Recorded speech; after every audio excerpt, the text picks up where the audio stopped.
Seja bem-vinda, bem-vindo à aula sobre Mindfulness e autocompaixão. Nessa aula aqui para vocês eu vou estar compartilhando um pouco sobre os principais princípios da terapia focada na compaixão. Ela faz parte das terapias de terceira onda que trazem novos elementos mais integrativos às abordagens mais recentes em psicoterapias comportamentais e cognitivas. Tenho estudado bastante sobre a autocompaixão e tenho aplicado na clínica e tenho observado boas respostas dos pacientes, principalmente em algumas questões culturais que nós temos hoje em dia. Vou estar aqui compartilhando com você, que está aqui querendo saber mais sobre isso. Espero que você aproveite. Depois pode deixar seu comentário, sua dúvida. Para mim vai ser um prazer estar debatendo e discutindo um pouco mais aqui sobre esse tema com você. Então seja bem-vindo e vamos juntos aqui. Veja só, em muitos momentos da nossa vida, quando passamos por situações difíceis, às vezes, alguns exemplos, às vezes a gente tentou passar numa entrevista de emprego, mas não foi aprovado, tirou uma nota ruim numa avaliação. O que mais pode ter acontecido? Alguma situação difícil que já possa ter acontecido com você. Muitas vezes vamos nos sentir como nessa imagem aí no slide. Muitas vezes sozinhos, isolados, tristes, porque ninguém queria passar por situações difíceis. O que muitas vezes você começa a pensar quando alguma situação muito difícil como essa passa na sua vida? É muito natural a gente muitas vezes ter alguns sentimentos como esse, de inadequação. A gente não se acha capaz, acha que não merece aquilo, eu sou uma farsa. Quantas pessoas, tanto na clínica quanto em supervisão, eu já ouvi isso, esse relato, de ser uma farsa, de estar enganando todo mundo, de não ser capaz de fazer aquilo, de sentir que não tem habilidades, de se comparar com outras pessoas e achar que outras pessoas são mais fortes, são mais inteligentes, são mais capazes. Então, muitas vezes, quando falhamos, esse elemento muitas vezes vai estar presente. Ou às vezes choramos. Eu não queria ter esse sentimento. Eu queria ter passado naquela entrevista, eu queria ter passado naquela avaliação, eu queria que aquele meu negócio, aquela minha ideia desse certo, aquele meu relacionamento tivesse funcionado. E muitas vezes a gente começa a atribuir a si mesmo uma certa culpa de, poxa, eu acho que tem alguma coisa errada comigo. E a gente simplesmente chora.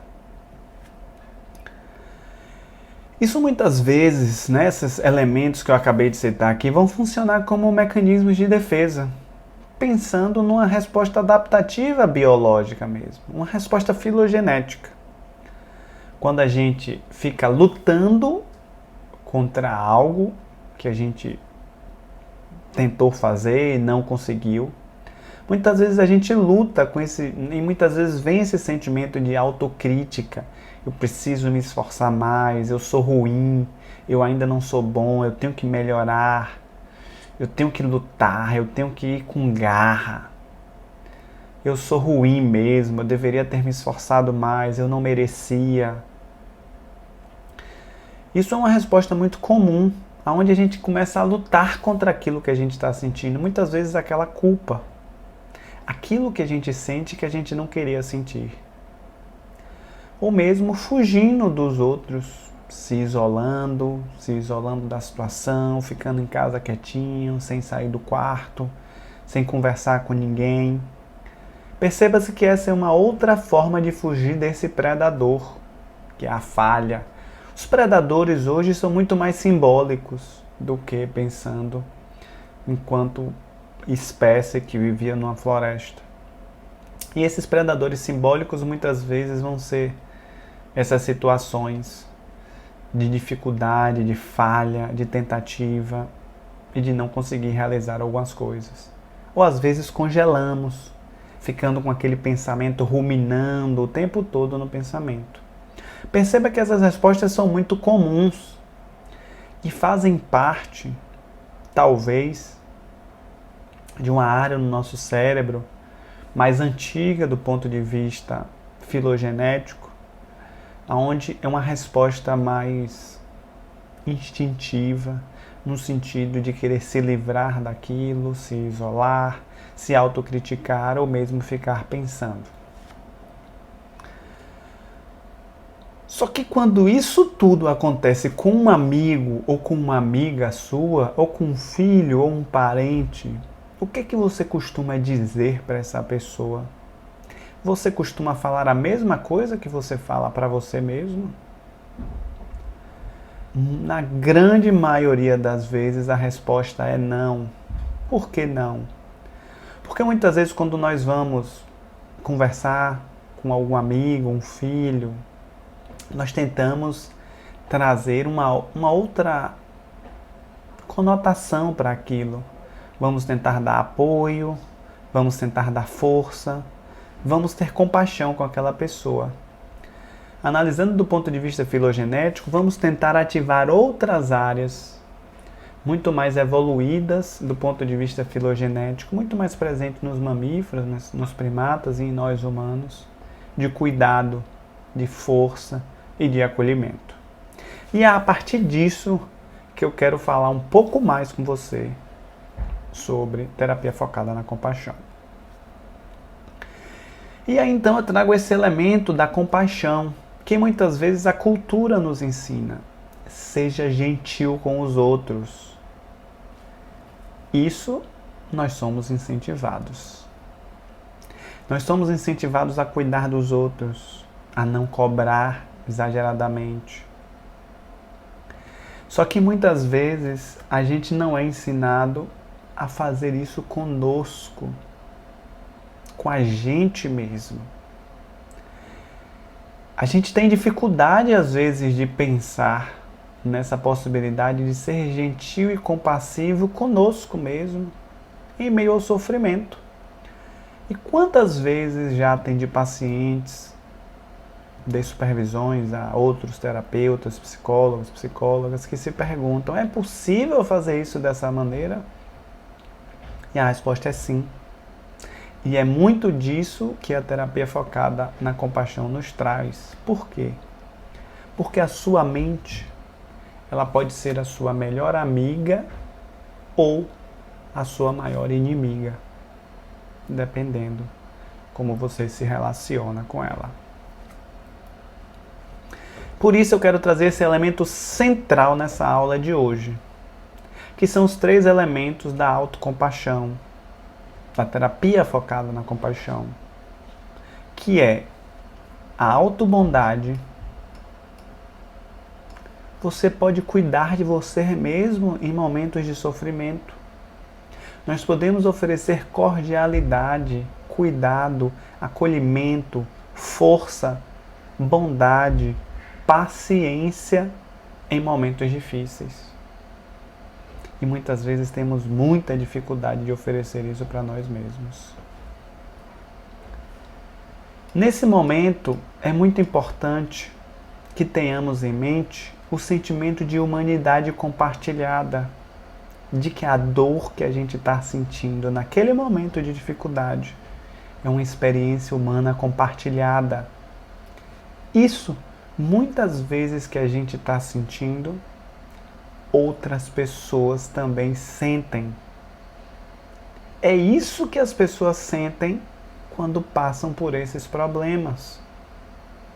Muitas vezes, quando trazemos esse elemento, trazemos uma ideia de união, de força, porque percebemos que isso faz parte da experiência humana e não queremos simplesmente apenas se livrar da dor, mas queremos aprender com ela e continuar lutando, porque se dói é porque aquilo é importante para a gente.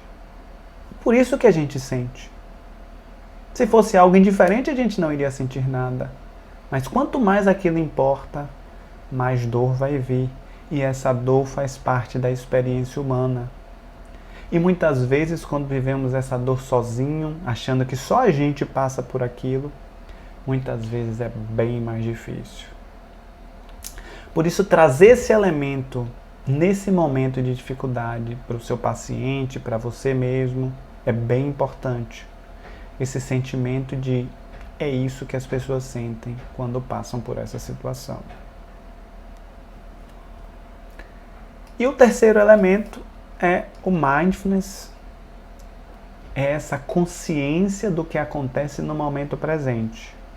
É observar o que acontece, sem necessariamente julgar, sem necessariamente grudar ou abraçar tudo aquilo que você está sentindo. Tem um termo que eu gosto muito, tenho utilizado muito ultimamente, chama distanciamento compreensivo.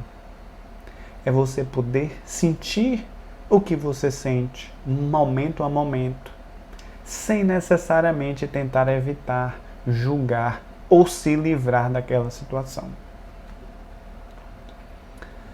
E aí eu trago um questionamento para você, depois dessas considerações. Quais são as suas apreensões sobre autocompaixão? Eu vou listar algumas aqui que muitas pessoas têm quando ouvem um pouco desse discurso. A primeira delas é essa daqui, ó. A autocompaixão não significa oferecer autopiedade e falar para nós mesmos. Eu não posso oferecer compaixão para mim, porque senão eu vou ficar, pobre de mim, coitadinho de mim. Autocompaixão não é autopiedade. Autopiedade vai dizer sim, pobre de mim. A autocompaixão não. A autocompaixão vai reconhecer que a vida é dura para todos. Olha o sentimento de humanidade compartilhada. E a vida é dura para todos e eu preciso continuar andando. A autocompaixão é para fracos. Eu tenho que ser resistente e forte para encarar a minha vida. Outro mito. Autocompaixão é fonte confiável de força interna. É a possibilidade que você tem de eu posso errar, eu posso falhar, eu vou aprender e eu vou continuar. Então não tem a ver com ser resistente, porque é difícil mesmo quando erramos, é difícil quando falhamos. E se a gente vai se cobrar, muitas vezes isso vai tirar ainda mais vitalidade de nós mesmos. Então trazer autocompaixão nesse momento é um movimento que traz muita força para que a gente possa continuar. Um outro mito que às vezes se tem sobre autocompaixão: preciso pensar mais nas outras pessoas e não em mim. Isso parece ser muito egoísta e autocentrado, meio narcisista. Como é que eu vou oferecer autocompaixão para mim mesmo e vou pensar em mim? E aí é que você se dá conta que quando você oferece compaixão para você, isso te capacita a oferecer mais aos outros relacionamentos. Oferecer autocompaixão para você vai te fazer ser mais compassivo com outras pessoas. Vai melhorar sua relação com outras pessoas. A autocompaixão vai me deixar preguiçoso, esse negócio de trazer palavras de bondade para mim quando eu estiver mal, esse negócio vai me deixar preguiçoso. Provavelmente eu vou adiar os meus trabalhos da faculdade, eu vou adiar as coisas que eu tenho que fazer do meu trabalho e vou ficar o dia todo sentado na cadeira, comendo biscoito, assistindo série, no meu celular. E aí que a gente se engana. Autocompaixão não é ser autoindulgente. Olha lá atrás o pobre de mim. Pelo contrário, compaixão direciona para o bem-estar. Eu falhei, mas dei o meu melhor. E vou continuar andando para poder me aperfeiçoar. Eu fiz o que foi possível naquele momento com os recursos que eu tinha. Isso traz força, traz vitalidade para fazermos aquilo que a gente quer fazer. Se eu for compassivo comigo mesmo, vou acabar perdendo a noção. Eu preciso ser duro quando eu cometer um erro, para me assegurar que eu não vou ferir outras pessoas. Quanto mais duro a gente é conosco, a gente vai ficando mais inseguro. A gente muitas vezes vai deixar de tentar.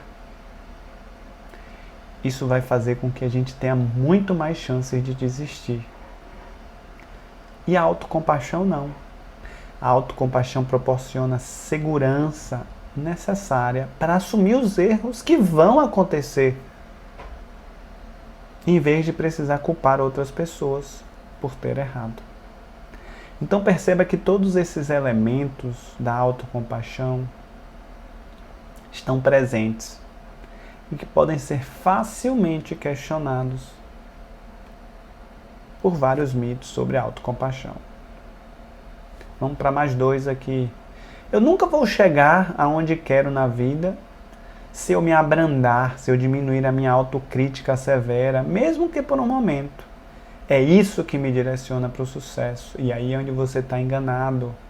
Porque isso faz com que as pessoas se sintam mais inseguras, queiram desistir. Em algum momento o erro vai chegar, a falha vai chegar e a gente vai precisar aprender com ela. E se a gente trazer esse elemento de autocompaixão, a gente vai conseguir ter muito mais força e muito mais rápido continuar seguindo no caminho que importa, naquilo que a gente quer fazer.